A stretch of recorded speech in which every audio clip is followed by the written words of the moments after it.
digital write 7 comma high. So see, thing is like this is your Arduino board. Considering a circuit is there, you are able to see there is a motor driver IC. For that motor driver IC, I need to write the input and output. So as I told, see, actually like I got my Excel here.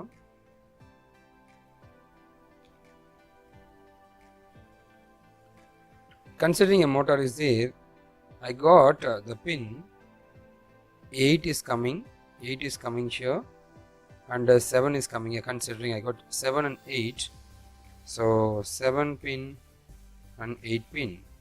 If both are high,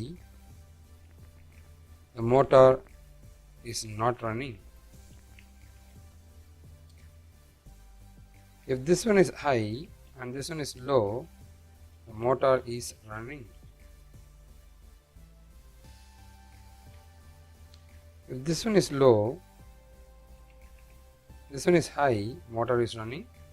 If both are low, motor is not running. So both are high, motor is not running. Both are low, motor is not running. If it is high low or low high, the motor is running. Motor is running. This is how it will be. So in this digital write 7 comma 8. So for this point 7 and 8, I started giving either high low for running or high high for not running. Over here you are able to see digital read of 9. If I click this pin 9, push button 9, so I got a push button here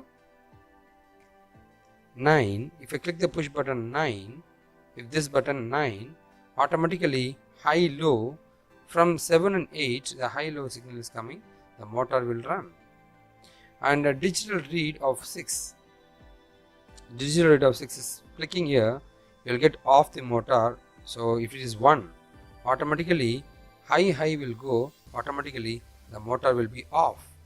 This is how your digital read and digital write is coming. So digital write is like writing something into the IC. Reading is reading the data from the hardware. This is how your digital write and digital read will be. And before that we have to give the pin.